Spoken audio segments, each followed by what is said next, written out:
10, 9, 8, 7, 6, 5, 4, 3, 2, 1. 네, 안녕하십니까. 명순권 교수의 의학수다. 명순권입니다. 오늘도 화요일 날 저녁 때 찾아뵙게 됐는데요. 매주 화요일 날 저녁 7시입니다. 일주일 동안 잘 지내셨습니까? 네, 오늘 여러분들께 말씀드릴 내용은 두 가지 내용입니다. 일단 첫 번째로 커피와 건강. 커피가 과연 건강에 도움이 될까? 아니면 해를 끼칠까? 이 뉴스에 보면 굉장히 다양한 연구 결과들이 나오고 있죠. 그래갖고 많이 헷갈릴 거예요. 제가 페이스북에 좀 홍보도 좀 하려고 그럽니다.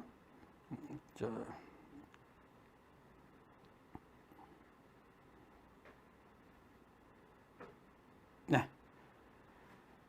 그래야지 또 많은 사람들이 볼 수 있겠죠. 그래서 이 커피와 건강에 대해서 제가 최근까지 나온 연구 결과를 질병별로 해서 한번 요약을 해봤습니다. 그리고 이제 시간이 좀 남을 것 같아요. 그래서 두 번째 주제로는 최근에 정부의 4대 의료 정책에 대해서 의료계가, 특히 의사들이 파업을 했다가 같이 합의를 해서 의사협회 같은 경우는 지난 며칠 전에 파업을 중단하기로 했었고, 전공의협의회, 대한전공의협의회 같은 경우에는 한 며칠 정도 더 논의를 하다가 드디어 오늘 아침부터 파업이 철회가 돼서 전부 다 대부분의 병원들에서 정상 출근을 하고 어느 정도 마무리가 되었습니다. 이 관련해서 과연 의사들이 왜 파업을 하게 되었고, 우리나라 의료 정책, 그리고 의료 제도에는 어떤 문제가 있는지 제 나름대로 제가 갖고 있는 생각. 요즘은 그런 신조어를 쓰죠. 본인이 갖고 있는 생각을 뇌피셜이라고 하는데, 저 명순권의 생각, 명피셜을 얘기해 드리도록 하겠습니다. 명피셜. 지금 들어오신 분들, 박창섭님, 안녕하세요 교수님. 네, 반갑습니다. 채선님, 딸기팔공님, 베리타스주님. 네, 항상 자주, 항상 들어오시는 우리 애청자분들이죠. 자, 딸기팔공님이 박스 인터뷰쇼 안 하나요? 합니다. 내일도 수요일 날 저녁 5시 반에 생방송으로 찾아오도록 하겠습니다. 그 방송은요, 명순권 TV가 아니고요, 지승호 명순권의 박스 인터뷰쇼에 들어와서 보시면 되겠습니다. 자, 그럼 본격적으로 시작하겠습니다. 자, 커피와 건강. 자, 진짜 커피 전문점 춘추전국 시대죠. 이디야, 이런 거 얘기해도 되겠죠? 스타벅스, 탐앤탐스, 커피빈, 엔젤리너스, 홀리스. 야, 정말 다양한 커피 프랜차이즈 전문점들이 많이 생겼습니다. 그럼 커피가 실제 어디에서 기원했냐? 요거는 좀 많이 설이 여러 가지가 있더라고요. 그 중에 하나는 아프리카 이디오피아에서 시작을 했다. 재배를 시작해서 그 뒤로 아라비아 반도 그리고 전 세계로 퍼졌다고 그러는데요. 문헌으로 남아있는 거는 15세기 중반 아라비아 반도 남단에 위치한 예멘에서 시작해서 인도, 이탈리아, 유럽, 인도네시아, 미국 등지로 퍼져나간 것으로 되어 있습니다. 현재는 세계에서 가장 많이 소비되고 있는 음료 중에 하나죠. 우리 여기 들어오신 시청자분들 중에 커피 하루에 한 컵 이상, 한 잔 이상, 혹은 많이 드시는 분은 3잔, 4잔도 드시죠.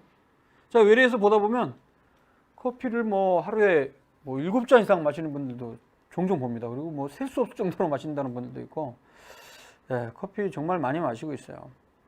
그러면 우리나라 전국 커피 전문점이 몇 개 정도 될까? 2011년도 전국 커피 전문점 시장 동향 보고서 보니까요.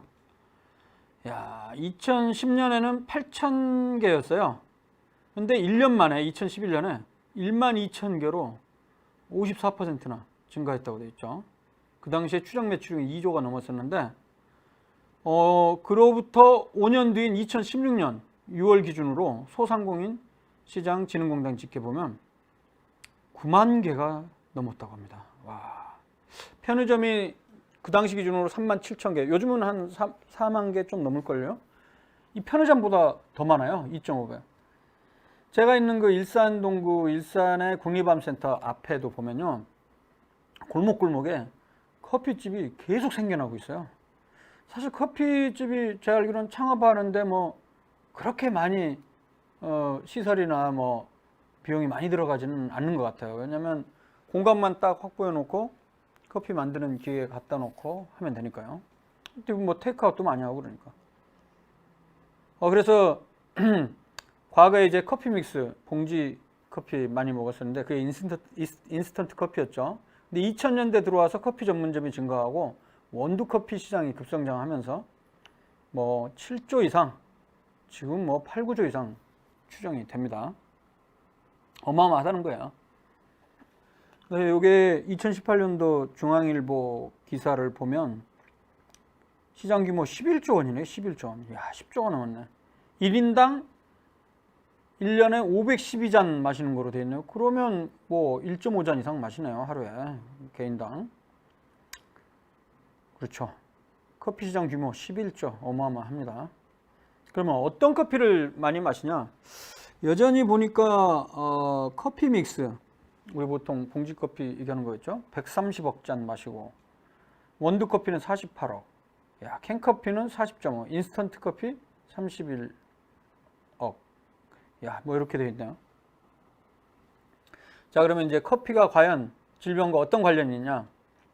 이거는 이제 제가 나름대로 그 문헌들을 정리하고 최신에 나온 연구 결과들을 좀 정리를 해서 이렇게 딱 슬라이드 한 장에 한번 정리를 해봤어요.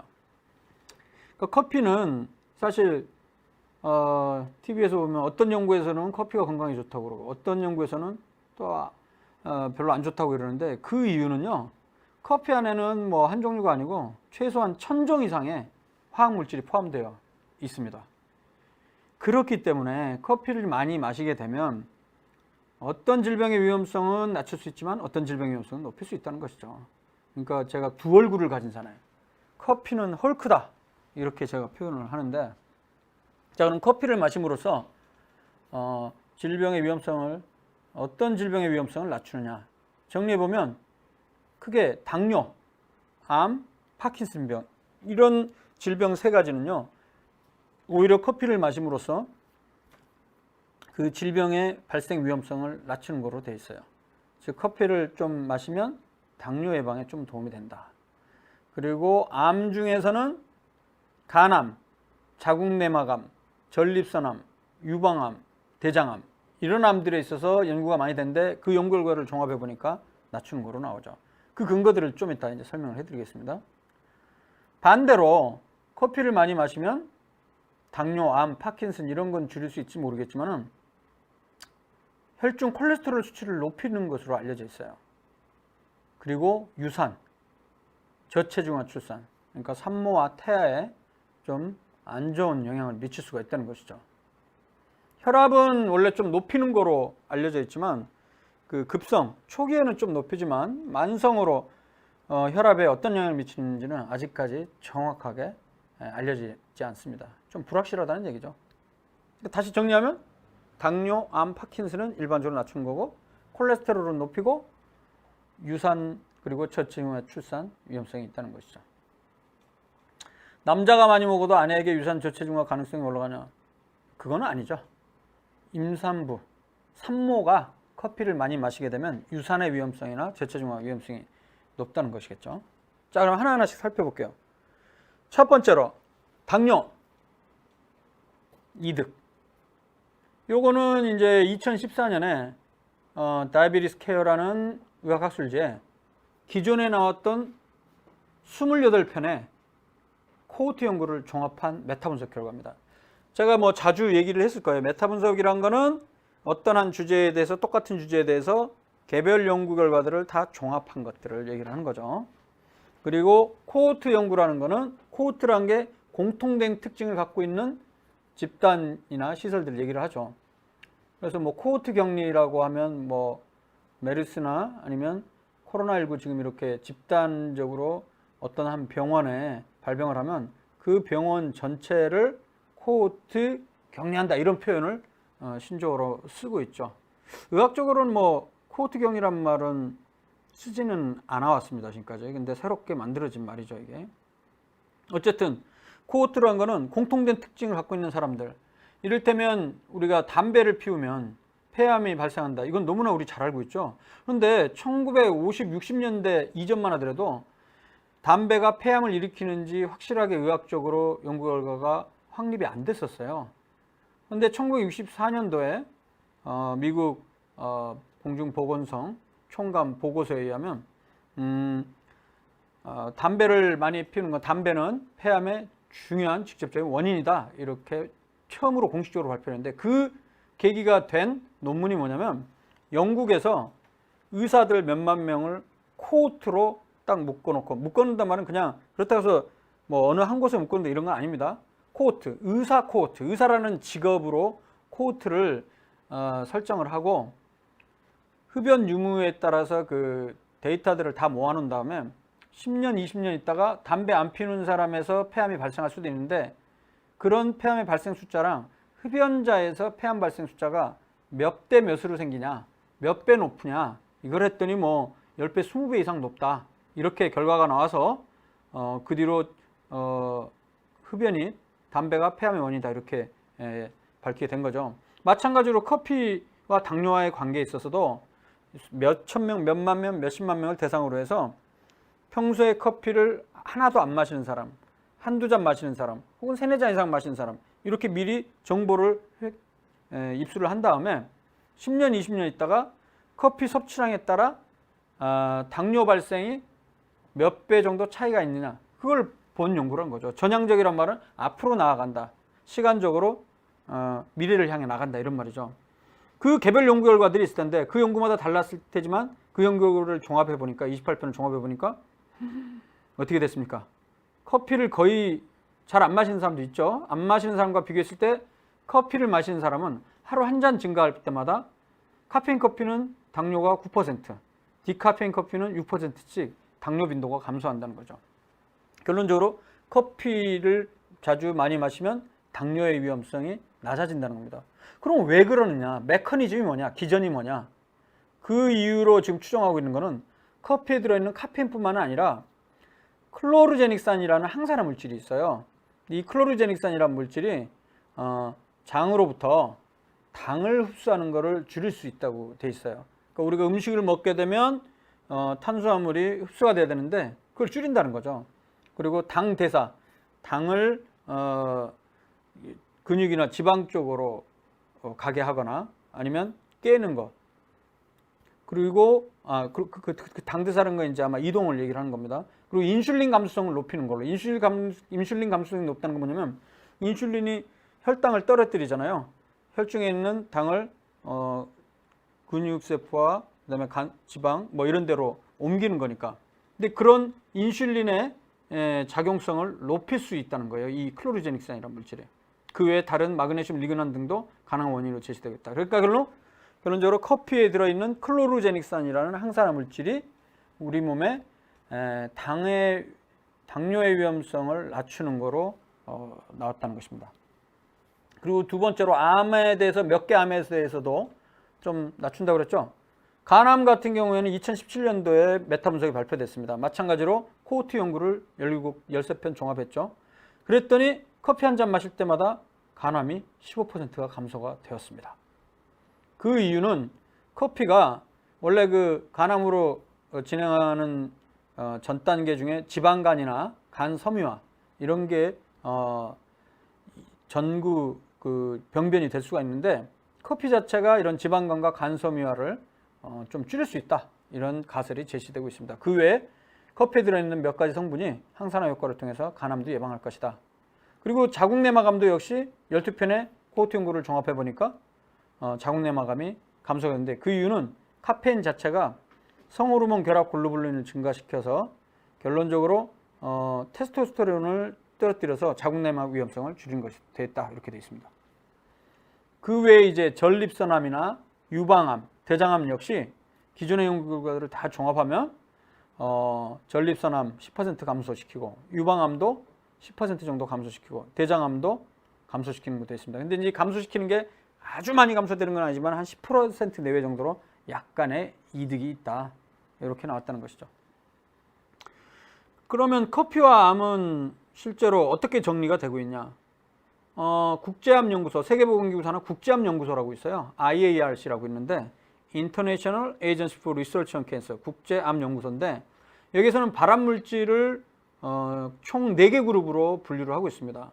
그룹 1이 있고요. 그룹 2에 A와 B가 있고 그룹 3 이렇게 나와 있는데 그룹 1 같은 경우는 발암성이 확실히 입증된 것. 영어로 보면 carcinogenic to humans. 인간에게 발암성이 확실히 입증된 거. 이게 이제 한 120개가 있고요. 대표적으로 담배나 술, 벤젠 같은 거고. 발암 추정 물질이 그룹 2A인데 여기에는 우리가 먹는 소고기, 돼지고기, 양고기와 같은 적색육들. 이게 이제 그룹 2A 발암 추정 물질로 분류되고 있고요. 참고로 가공육 같은 경우는 햄, 소시지, 베이컨은 그룹 2A보다 높은 그룹 1, 발암성이 확실히 있다. 그룹 1에 들어가 있습니다. 그리고 그룹 2B는 발암 가능 물질인데 313개가 있어요. 여기에는 우리 휴대전화 나오는 전자파도 발암 가능 물질로 분류를 2011년도에 했습니다. 가솔린도 마찬가지고요. 그리고 499개를 발암 물질로 분류할 수 없음. 이렇게 분류를 하고 있는데 과연 그럼 커피는 어디에 들어가 있냐?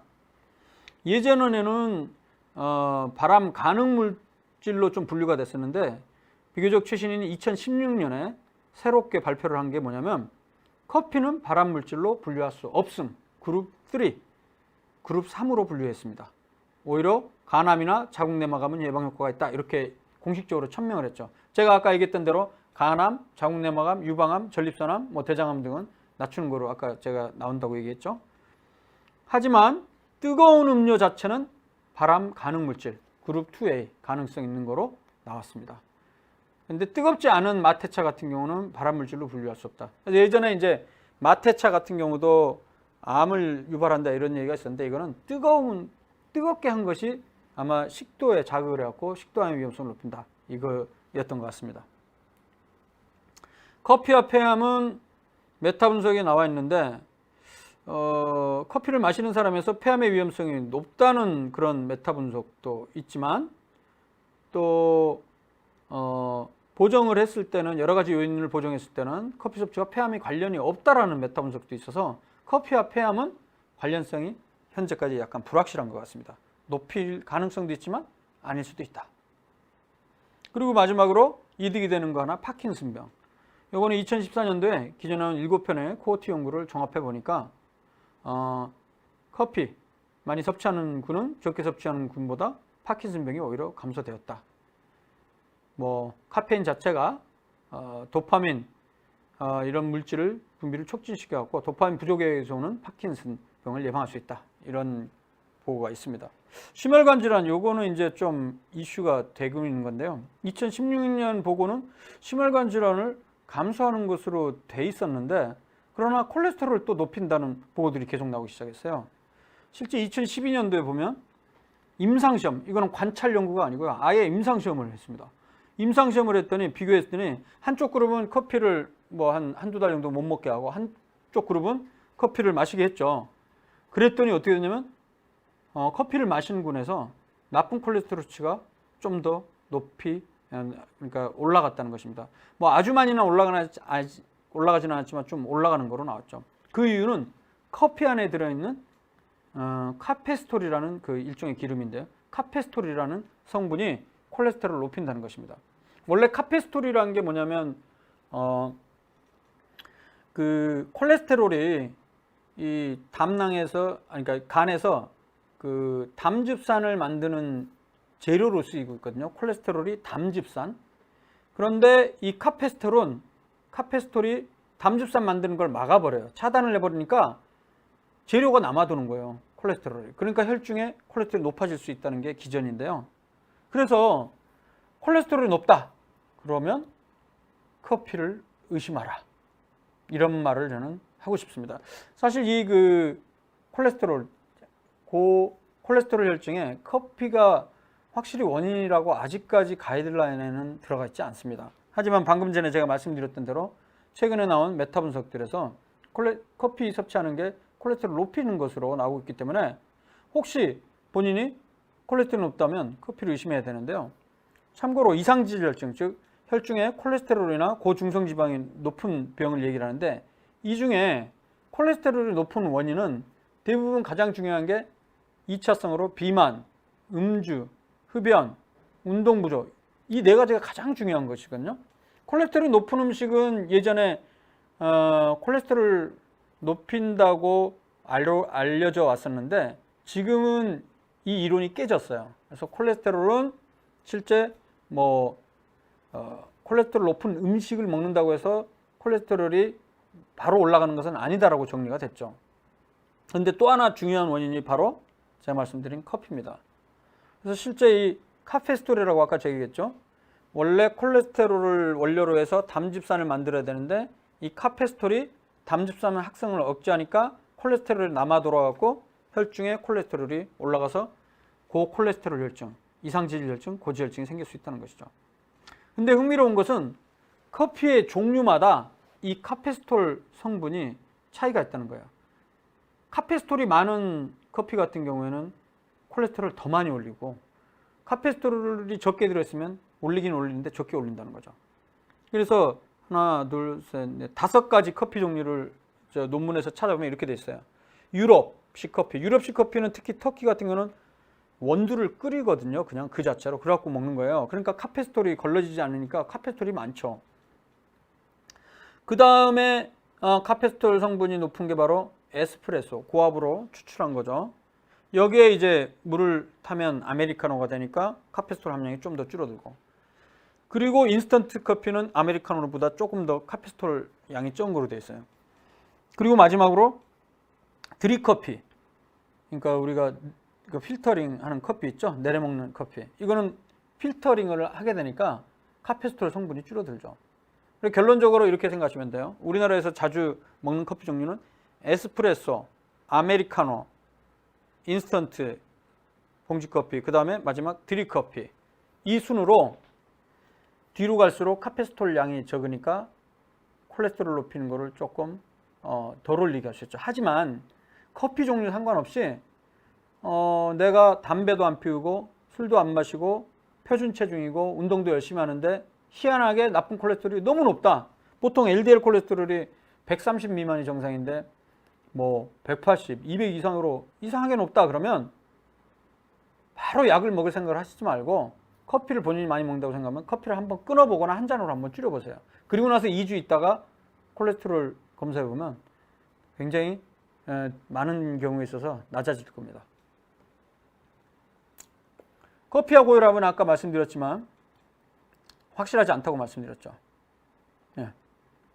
그러니까 2011년도에 임상시험을 종합한 메타 분석 결과 보니까 1시간 정도 지났을 때 수축기 혈압이 8 정도 올라가고 확장기 혈압도 5.7 정도로 올라갔었는데 2주 정도 지나니까 그렇게 별로 안 높아졌다. 그래서 아직까지 커피와 고혈압은 명확한 관계가 입증되지 않았습니다. 오히려 3잔 이상은 고혈압을 낮춘다는 그런 메타 분석도 있긴 합니다. 그래서 아직까지 애매하다고 보시면 되겠습니다. 그리고 아까 말씀드렸던 커피와 임신, 저체중과 출산. 그러니까 6편의 코호트 연구를 종합해 보니까 커피 섭취는 산모에서 유산 위험성을 21%나 높였고요. 8편의 코호트 연구를 종합한 메타 분석에서 저체중과 출산 위험성을 43%나 높이는 거로 되어 있습니다. 그 이유는 뭔가 기전을 살펴봤더니 커피에 들어있는 카페인이 이제 산모가 커피를 먹게 되면 태반을 통과해서 사이토크롬 P450 활성도가 낮아져서 태아가 카페인에 장기간 노출되게 될 수밖에 없어요. 그래서 태아 성장에 악영향을 미쳐서 유산이나 저체중아를 초래할 수 있다. 이렇게 해석을 하고 있습니다. 그래서 다시 한번 커피와 건강에 대해서 요약을 하면, 커피는 두 얼굴을 가진 사나이다. 커피에는 1000종 이상의 화학물질이 포함이 되어 있는데 어떤 질병의 위험성은 낮추고 어떤 질병의 위험성은 높일 수 있다는 것이죠. 그래서 당뇨, 암, 파킨슨병 낮추는 거로 되어 있고, 심혈관 질환도 낮춘다는 보고가 있지만은 콜레스테롤을 높일 수 있기 때문에 심혈관 질환의 위험성은 좀 더 두고 봐야 될 것 같습니다. 확실하게 많은 양의 커피는 모두는 아니지만 상당히 많은 사람에서 콜레스테롤을 높여요. 그래서 저는 3, 4년 전부터 이 공식을 적용해서 환자분들 중에, 외래 환자분들 중에 이유 없이 특별히 콜레스테롤 올릴 만한 이유가 없는 분, 물론 뭐 이게 유전성으로, 가족성으로 오른 경우도 있는데 이 경우는 굉장히 빈도가 적거든요. 이런 경우에 커피를 줄여보라고 해서 많은 분들이 약의 도움을 받지 않고 콜레스테롤을 관리하는 것을 경험을 했습니다. 그리고 혈압이나 이런 거는 아직까지 확실하지가 않다. 현재 뭐 카페인 기준으로 해서 카페인 권장 섭취량이 성인은 400mg 하루에, 임산부는 300mg입니다. 어린이와 청소년은 125mg 이하로 되어 있죠. 그럼 카페인이 얼마나 들어있느냐? 우리 보통 이른바 인스턴트 봉지 커피에는 카페인이 80mg 들어있고요. 커피 전문점에서 파는 250cc 뭐 한 잔에는 140mg 들어있어요. 그래서 커피 전문점 커피 한 3잔 정도면 하루 권장 섭취량 넘기는데요. 2잔을 먹는다 하더라도 사실 카페인이 커피에만 있는 게 아니고 녹차나 콜라, 에너지 드링크, 초콜릿 등에도 들어있기 때문에 커피를 2-3잔 이상 마시는 것은 권장할 수 없겠습니다. 그리고 경우에 따라서 어떤 커피는 뭐 칼로리가, 아메리카노는 칼로리가 거의 없죠. 적죠. 몇십 칼로리 정도밖에 안 되는데 뭐 라떼나 뭐 이런 거 막 우유 들어가고 설탕 막 뭐 시럽 들어가고 막 이래버리면 밥 한 공기인 300칼로리를 넘어서는 프랜차이즈 커피도 있습니다. 그래서 결론적으로 커피는 너무 많이 마시지 않는 게 좋고요. 그럼 몇 잔을 마시는 거냐?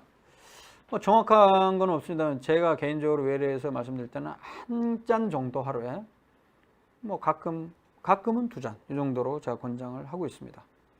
그리고 특별한 이유 없이 콜레스테롤이 높다면 커피를 꼭 의심해 보기 바랍니다. 자, 여기까지 오늘 커피와 건강에 대해서 살펴봤고요. 질문이 있네요. 준님, 요즘 심장이 계속 두근대고 신경이 많이 쓰이는데요. 커피를 안 먹는 게 도움이 될까요? 하루 한두 잔 정도 마십니다. 근데 이게 커피 안 마셨을 때 심장이 두근거리지 않는다면 커피가 원인일 가능성이 있겠죠. 그럴 때는 좀 안 마시는 게 좋겠죠. 하지만 그거랑 상관없이 심장이 계속 두근댄다. 그럼 그거는 심리적인 요인일 수도 있겠지만 실제로 심장 그 부정맥이나 이런 게 있는지 심장내과 진료를 한번 보는 게 좋습니다. 올리브님, 저는 커피 마시면 잠을 못 자는데요. 당뇨가 있어 어떻게 해야 하는지요?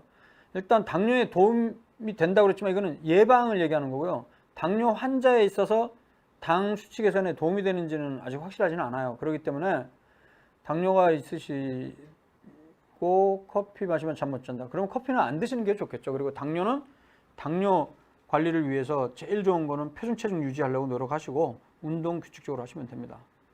오해님, 커피 마시면 취한다는 분들이 많아요. 커피인이 안 맞아서 그런가요? 그게 이제 커피에 약한 분들이 있어요. 커피에 들어있는 뭐 카페인이나 특히 카페인 성분 때문에 민감하신 분들이 있거든요. 심장이 두근대거나 이런 분들인데 그런 경우에는 안 마시는 게 좋죠. 그 다음에 어떤 커피를 먹는 게 몸에 좋은가요? 아까 말씀드렸죠. 가능한 커피는 한 잔 정도. 아주 특별히 좋은 커피는 없는 것 같습니다. 그리고 그래서 커피와 건강은 요거로 하고요. 이제 한 20분 남았는데 우리나라 의료제도 무엇이 문제인가 이 부분에 대해서 말씀을 드려야 되는데 일단 지난번에 뭐 얘기를 했습니다만 일단 최근에 의사들 파업들 때문에 큰 이슈가 됐었죠. 문제는 지금 의대생 중에 4학년 학생들 오늘부터인가요? 그 실기시험이 시작됐는데 추가적인 그 접수를 아직까지는 뭐 안 받는 거로 돼 있는데 일단은 제 생각에는 의대생들은 그 합의를 해서 정식으로 지금 뭐 한 15%, 14%만 신청을 했다고 그러는데 나머지 85%는 다시 한번 논의를 해서요. 저는 시험을 좀 봤으면 좋겠습니다. 실제 이렇게 우리 최근에 의사 총파업이 진행이 된 배경 중에는 다시 정리를 하면 정부의 4대 의료 정책이었습니다. 꼭 뭐 정부가 4가지를 하겠다 이런 건 아니었는데 이제 의료계에서 최근 정부가 진행하고 있는 계획들 중에 의료 정책 중에 이 네 가지가 문제다라고 해서 의료계 4대 의료 정책, 의료계에서는 4대학 의료 정책이라고 표현을 했는데요. 첫 번째는 뭐냐면 정부에서 의대 정원을 확대하겠다. 그랬죠. 의대 정원을 왜 확대를 해야 되느냐? 그 근거로 정부에서는 이렇게 얘기를 했습니다. 일단은 OECD 국가, 다른 나라 경제협력개발기구 다른 나라들과 비교했을 때 평균이 인구 1000명당 의사 수가 3.4명 내외 정도인데 반해서 우리나라는 이거보다 한 명이 적은 2.4명 내외로 적다. 다른 OECD 국가에 비해서 1000명당 의사 수가 적다. 그리고 또 하나는 지역 간 불균형이 심하다. 이걸 해결하기 위해서 의대 정원을 늘리는데 1년에 400명씩 해서 10년 동안 총 4,000명을 늘리겠다고 이야기를 한 겁니다. 참고로 의대 정원 한 해 3,000명이 좀 넘습니다. 한 해 3,000명. 그렇게 해결하자는 건데 이제 의료계에서는 왜 반대를 하냐면 인구 1000명당 의사 수는 지속적으로 10년 전에 비해서 5년 전에 비해서 증가하고 있는 상황이기 때문에 그 숫자를 지금으로 봐서는 물론 낮지만 앞으로 5년, 10년 후가 되면 늘어날 것이다 이렇게 주장을 하고 있는 거예요. 의료계는. 또 하나는 이제 접근성의 문제를 얘기하고 있고요. 우리나라는 환자도 외래 환자 수도 다른 나라에 비해서 2배 이상 많다 뭐 이런 얘기를 하고 있고. 근데 저는 거기에 추가해서 어떤 얘기를 드리고 싶냐면 접근성의 문제를 말씀드리고 싶은데요. 기본적으로 인구 1000명당 의사 수라는 지표도 중요하지만 만약에 인구 1000명당 의사 수는 적지만 굉장히 극단적으로 면적이 적은 나라라고 치면 어떻습니까? 의사 한 명이 볼 수 있는 게 보통 개원가에서는 그런 얘기를 해요. 1000세대 정도 한 2-3천 명 정도면 의원 하나면 그 정도는 커버할 수 있다 이렇게 얘기를 하는데 만약에 그게 아니고 너무 넓어 갖고 환자 내가 개인 의원을 개원했는데도 세대가 30세대 50세대밖에 없으면 그만큼 의사 수는 더 많이 필요하게 돼요. 하지만 좁은 구역 같으면 인구당 면적당 의사 수 이걸 계산해 봤을 때 그게 높다면 그럼 그게 더 중요한 지표가 되지 않은가 이런 논리가 있다는 것이죠. 실제 그걸 계산해 보니까 우리나라가 OECD 국가에서 인구 1000명당 의사 수는 거의 꼴찌에 근처인데 반대로 인구는 우리나라가 되게 적잖아요. 인구 밀도가 높잖아요. 1000헥타르당 그 의사 수를 보니까 12명이 12명이 넘어요. 스웨덴 같은 경우는 우리나라보다 인구 1000명당 의사 수가 한 명 가까이 정도 많은데도 불구하고 오히려 1000헥타르당 의사 수는 한 명 정도밖에 안 나와요. 우리보다 10분의 1, 11분의 1, 12분의 1밖에 안 되거든요. 그러니까 무슨 얘기냐면 당장 그거는 피부로도 느끼실 수 있을 거예요.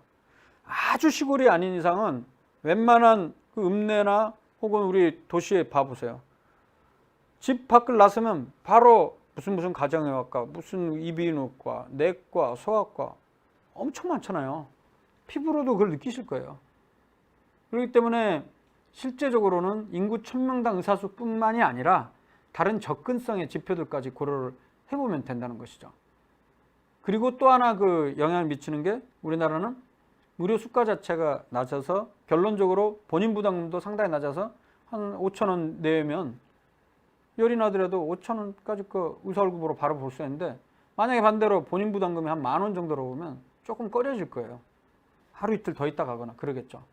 그런 접근성의 문제도 지금 더 중요하다. 의사 수가 중요한 게 아니다.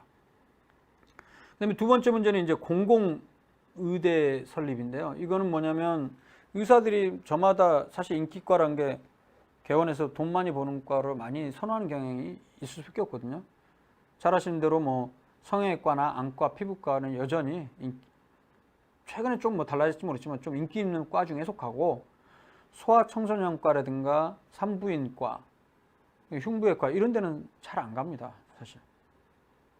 그러다 보니까 그리고 기초의학자들도 좀 부족하고 그래서 아예 공공의대를 설립을 해서 거기 공공의대를 졸업한 사람은 기본적으로 공공보건의료기관에 의무적으로 10년 동안 뭐 복무하게 하는 약간 의무상으로 만들어서 의무복무하게 하는 제도가 되겠죠. 그거를 시행한다고 그런 거예요. 저는 공공의대 설립 방안은 어느 정도 저는 동의를 당연히 합니다.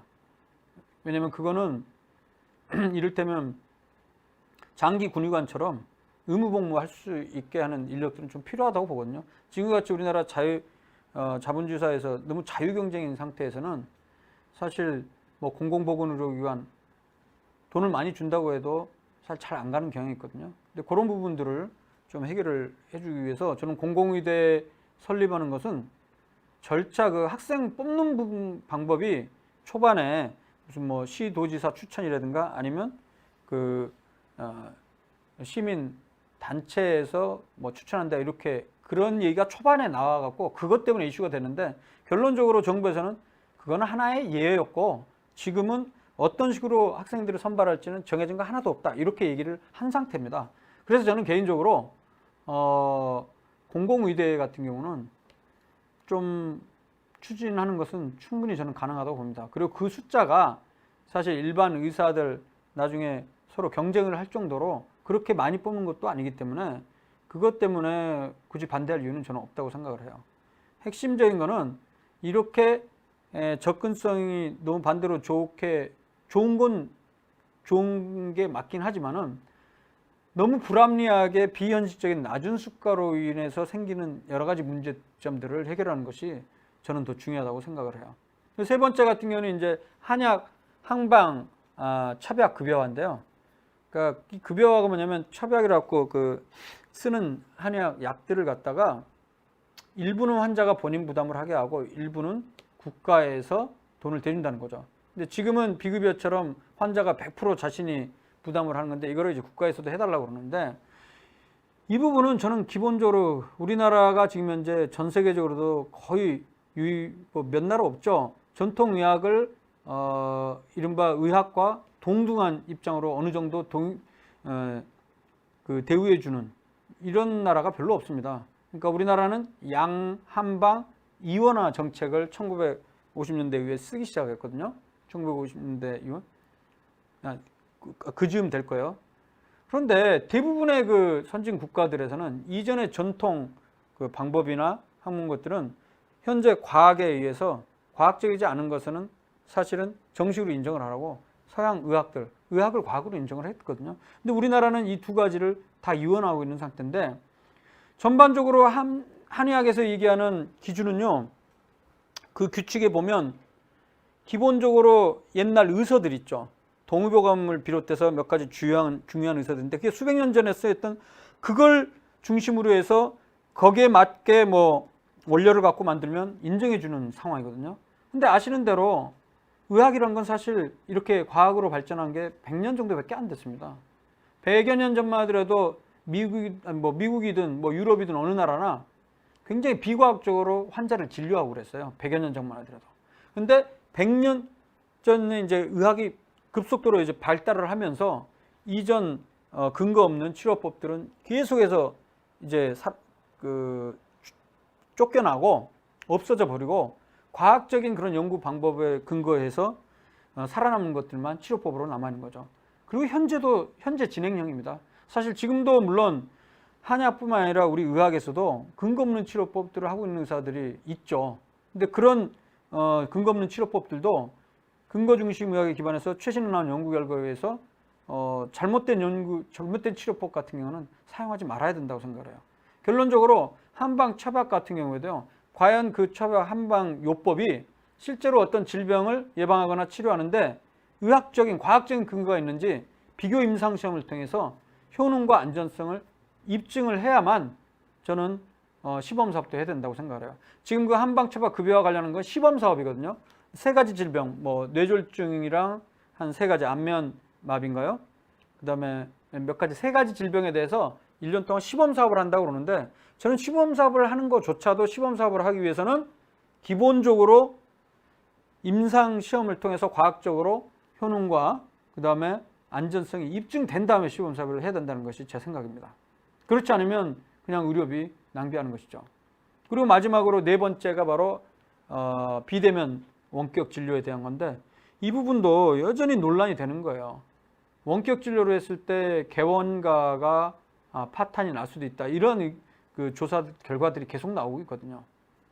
그리고 원격 진료의 정확도의 문제도 떨어지거든요. 지금 이렇게 뭐 화면으로 보고 증상을 얘기할 때 한 7, 80% 이상은 우리가 어느 정도 질병을 의사가 예상을 할 수 있고 그럴 수 있겠지만은 우리가 원래 가장 기본적으로 의사가 보는 게 직접 보는 거 시진, 그다음에 뭐 청진, 듣는 거 촉진, 그다음에 타진 이런 것들이 가장 기본인데 그런 걸 하는 게 굉장히 힘들다는 거죠.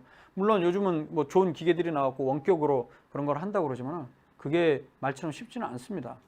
물론 약을 똑같은 약을 처방하는 정도 수준은 뭐 전화 진료로도 현재도 그런 건 하고 있습니다만 원격 진료에 대해서는 좀 더 많은 연구가 좀 필요할 것으로 생각합니다. 그래서 제가 이 네 가지에 대해서 그런 생각을 했는데요. 그렇다면 우리나라 의료제도 무엇이 문제인가? 사실 이 얘기를 하려고 했는데 이제 한 5분밖에 안 남았네. 일단 이 내용은 다음 주에 시간이 흘러가면 좀 더 못한 부분을 할 텐데 중요한 부분을 말씀드릴게요. 일단 제가 생각하는 우리나라의 의료제도의 가장 그 심각한 문제, 해결해야 될 문제는 바로 3저 정책입니다. 3저가 뭐냐면요. 세 가지가 났다는 건데 첫 번째 보험료가 낮은 편이에요. 다른 나라와 비교해서. 건강보험료 한 달에 내는 거 있죠. 그러니까 낮은 보험료. 그리고 낮은 의료수가. 낮은 의료수가라는 거는 의사가 제공하는 서비스, 진료 행위에 대한 가격을 얘기하는 거예요. 물건 살 때 가격처럼. 이게 너무 낮았다는 거예요. 비정상적으로 낮다는 거죠. 그리고 세 번째, 그러다 보니까 의료수가도 낮고 보험료도 낮기 때문에 의료의 그 질이 떨어진 거죠. 낮은 보장성이죠. 그러니까 본인이 돈을 좀 많이 내야 돼요. 예를 들어서 문재인 케어 지금 정부에서 2017년도에 문재인 케어를 했을 때요. 어떤 얘기를 했냐면 현재 우리나라에서는 건강보험 보장성이 60% 초반입니다. 62% 내외거든요. 그런데 OECD 다른 국가들은 보장성이 80%예요. 이게 무슨 말이냐? 내가 병원에 가서 어떤 의료 서비스를 받을 때 국가에서 제공해 주는 게 62%고요. 나머지 38%는 우리 환자들이 다 돈을 내야 돼요. 가장 이상적인 거는 뭐 자기가 돈을 하나도 안 내는 거겠죠. 보장성이 100%가 낫겠죠. 근데 어쨌든 100%가 아니더라도 지금 OECD 국가들은 평균적으로 80%를 보장해 줘요. 우리 국민들이 내는 의료비는 20%밖에 안 돼요. 전체 서비스를 받는데. 그래서 문재인 케어에서 왜 우리가 보장성이 낮냐 했을 때 바로 비급여 진료 행위가 많아서 그렇다는 거죠. 그 당시에. 여기서 말하는 비급여라는 건 예를 들어서 그 당시에 초음파 있죠. 초음파 검사는 보험이 안 됐어요. 그러니까 100% 자기가 본인 부담해야 되거든요. MRI도 그렇고. 그다음에 선택진료비라고 특진비 있죠. 그다음에 병원의 그 상급 병실료라고 해서 1인실, 2인실, 3인실 이런 거는 본인이 다 냈어요. 1인실 같으면 뭐 15만 원, 뭐 20만 원 막 이렇게 내죠, 보통. 5인실은 이제 보험이 됐었지만. 그래서 이러한 그거 말고도 여러 가지 비급여 이런 진료 행위들에 대해서 거기에 우리 국민들이 돈을 많이 쓰니까 비급여를 급여로 돌리겠다. 그 당시까지 그 돈이 건강보험공단에서 돈이 모아진 게 22조 정도였거든요. 그러니까 그걸 투입을 해갖고 비급여 행위 항목들을 예를 들어서 초음파도 보험으로 해주고 MRI도 일부 해주고 그다음에 상급 별진실료도 보험해주고 그래서 비급여를 급여로 해주는 거 그거 바로 이제 문재인 케어의 핵심이에요. 그래갖고 그렇게 했는데 그럼 당연히 국민들은 좋아하죠. 국민들은 당연히 좋을 것 같지만 저는 거기에 왜 반대를 했냐면 그건 근본적인 해결책이 아니다. 근본적인 해결책. 그거는 그냥 미봉책이에요. 지금 남아있는 돈 22조 3, 4년 안에 다 쓸 수밖에 없다 이렇게 했는데 진짜로 작년인가 재작년부터 거의 고갈이 됐잖아요. 그 다음부터는 어떻게 합니까? 근데 그렇다고 해서 비급여가 없어지는 거냐? 안 없어져요. 의사들은 계속 만들 거예요. 근데 왜 이런 상황이 됐느냐 얘기를 하기 위해서 바로 제가 얘기하는 게 낮은 의료 수가입니다. 낮은 의료 수가가 왜 문제가 되냐면요. 사실 그 건강보험을 제도를 처음 시작한 게 우리나라에서는 박정희 정권 때 1977년입니다. 그 얘기는 뭐냐면 1977년 이전에는 병원에 가면요, 우리나라 사람들은 보험이 없기 때문에 본인이 돈을 다 내야 돼요. 국가에서 보장을 안 해줬어요. 그러니까 병원에 가는 것 자체가 정말 힘든 일이었죠. 제 기억에도 제가 77년도면 제가 이른바 국민학교라고 그러죠. 국민학교. 그러니까 75년도 1학년, 2학년, 3학년 때네요. 국민학교 3학년 때인데 이때는 우리 집에서 다치면 병원 꿈도 못 꿨습니다. 왜냐면 돈 엄청 내야 되기 때문에. 그래서 그냥 민간요법만 하고 그냥 버티고 그랬겠죠. 제가 중학교 때도 일을 이렇게 계단 있는 데서 애들이랑 놀다가 뛰어내리기는 하는 걸 했었어요. 계단에서 펄쩍 뛰어갖고, 근데 모래 팍 처박혀갖고 이빨이 이렇게 부러지면서 벌어졌었는데 이거조차도 치과 가서 치료를 못했거든요. 왜냐면 돈 많이 드니까. 그럴 정도였어요. 그런데 1977년도에 박정희 정권에서 어떻게 했냐? 의료보험제도를 시작하는데 전 국민이 아니고 500인 이상 사업장의 직원들을 대상으로 해서 그 직원들은 보험료를 내고 사업주도 내고 반 내고 해서 그걸 재원으로 해서 어떻게 했냐? 의료보험제도를 시작했어요. 그런데 그게 500인 이상 사업장이 전국에 5% 정도밖에 안 된다고 해요. 그러니까 전 국민 나머지 95%는 여전히 보험이 안 되니까 핵심이 뭐였냐? 근데 이걸 시행을 할 때 의료 그 당시에 예를 들어서 어떤 의료 서비스 비용이 100이라고 하면 100원이 들었으면 원가가 100이면 70 혹은 50으로 책정을 해버렸다는 거예요. 70이라고 지금 현재 전해 내려옵니다. 그러니까 원가가 의료 서비스가 100원이면 70원으로 전체 액수를 딱 깎아놓고 그 안에서 환자가 내는 거 일부 내고 나머지는 국가에서 준 거예요. 근데 왜 의사들이 거기에 크게 뭐 동요하지 않았냐? 왜냐면 나머지 95%로 환자 보면 되니까 이런 거였죠. 근데 문제는 1977년에서 그 뒤로 12년이 지난 1989년도에 전 국민 의료보험제도가 시행이 됐어요. 그러니까 어떻게 됐습니까? 이제 개헌가에서는 난리가 난 거예요. 보험 환자만 보면 원가의 70% 정도밖에 못 미치니까 어떻게 병원을 운영해 나가겠습니까? 그래서 이른바 보험 환자, 급여 환자로만은 망하니까 어떤 꼼수를 쓰게 됐냐면 아까 얘기했던 뭐 큰 병원에서는 특진비, 즉 선택진료비, 그리고 초음파는 비보험으로 하고 병실료, 그 다음에 수액주사 뭐 이런 것들은 다 비보험으로 해서 그걸로 살아남는 거예요. 그러면서 또 커지게 된 시장이 피부, 미용, 뭐 성형 이런 쪽을 또 의사들이 많이 하게 됐고요. 그러니까 저 같은 경우 사실 2002년도에 군의관 마치자마자 서울의 관악구 쪽에 개원을 했었거든요. 명순건 가정의학과. 하나은행에서 1억 뭐 5천, 처음엔 1억 빌려서 대출해서 했는데 환자를 20명 이상 못 봤어요. 그러다 보니까 기껏 한 달에 그 당시에 뭐 총진료비 13,000원 뭐 이 정도밖에 안 되니까 하루에 뭐 20명 봐도 25만 원, 30만 원, 25만 원?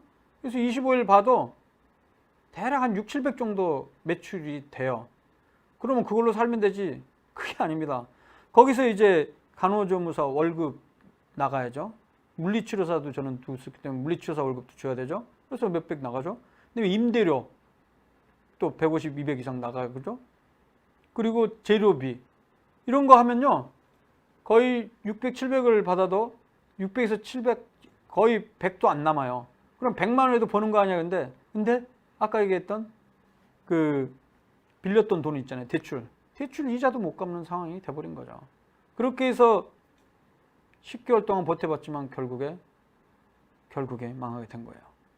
근데 참고로 호주 같은 경우는 제가 들은 바로는 직접 가서도 들었는데 한 명 환자 볼 때 뭐 20분 미만인가 그걸로 보면 안 되게 돼 있어요. 그래서 하루에 보통 30명에서 35명 이상 못 보게 돼 있어요. 그런데도 유지가 돼요. 캐나다 같은 경우도 어떤 주에서는 하루에 50명 이상 못 보게 돼 있어요. 제일 많이 보는 환자 수가 50명 이상 못 보게 됐거든요. 그런데 그렇게 해서 운영이 되냐 그러니까 충분히 된대요. 매출이 충분히 되고 그만큼 의료 수가가 우리보다 뭐 1.5, 2배 이상 되니까. 그러니까 그러다 보니까 급여 환자로도 꾸려갈 수가 있으니까 이런 뭐 근거 없는 웰빙 주사, 비타민 주사, 무슨 비급여 이런 행위들을 안 한다는 거예요, 거기서는. 그래서 자, 우리나라 의료제도 무엇이 문제인가? 지금과 같이 이런 상황이 초래된 가장 중요한 이유, 비급여가 많이 되고 근거 없는 치료법들이 난무하게 된 거는 낮은 의료 수가 때문에 기인한다는 거예요. 그래서 만약에 제대로 된 근본적인 개혁을 하려면 사실 이걸 뭐 의사가 얘기한다고 국민들이 듣겠습니까? 국민들이 이렇게 생각했죠. 의료 수가 올리면 니네 지금도 돈 잘 벌고 있는데 더 벌려고 그런 거 아니야? 절대 그거 아니에요. 제 얘기는 지금의 벌이 정도 수준만 해도 사실 나쁘지 않아요. 의사들이 웬만큼 평균적으로는. 물론 못 보는 의사들도 있지만 평균적으로 봤을 때 실제 OECD 국가 다른 나라랑 비교해도 우리나라 그 의사들 그 연봉이 그 적은 편이 아닙니다. 평균 이상으로 높은 편이에요, 사실. 근데 왜 이 낮은 의료 수가를 해결해야 되냐? 의료 수가가 낮다 보니까 자기 본인 부담금도 낮으니까 병원에 안 와도 될 그 감기 같은 걸로 아침에 머리 아프고 열난다고 병원에 자꾸 사람들이 오게 됐고, 그런데 낮은 의료 수가니까 환자를 많이 봐야만 되다 보니까 1분 진료, 2분 진료 이런 상황이 되고 서비스의 질도 낮아지고 이렇게 된 거예요. 그래서 의료 수가를 정상에서 좀 높이게 되면 환자 수는 오히려 줄어들 겁니다. 하지만 전체 병원이 갖고 가는 건 비슷하게 될 가능성도 있죠.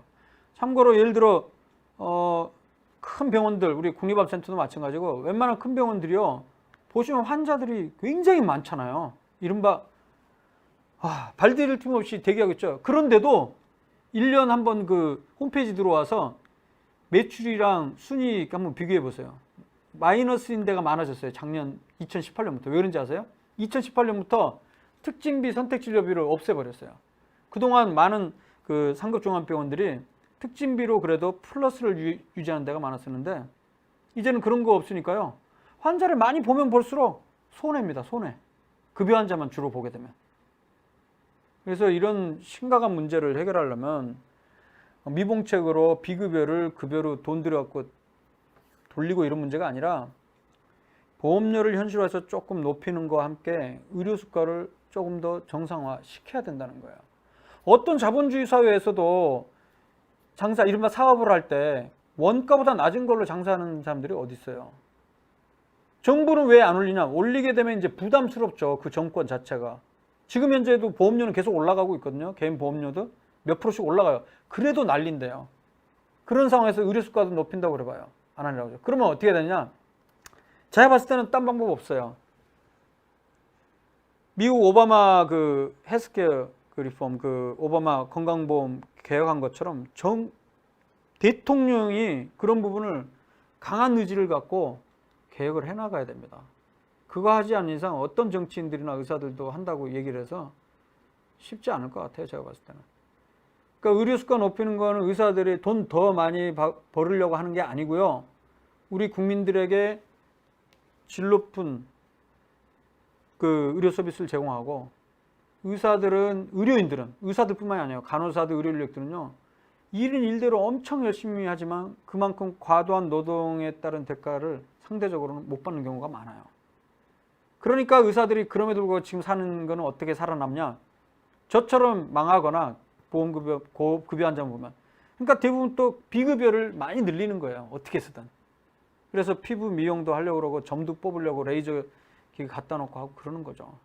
그거 갖고 근근히들 살아나고 있고, 또 그러다 보니까 제가 봤을 땐 근거 없는 그런 무슨 치료법, 주사 이런 거, 원가 얼마 안 되는 거 그거를 비싸게 받아먹고 이런 것들이 문제가 된다는 거예요. 자, 그래서 지금 벌써 7시 58분이네요. 네.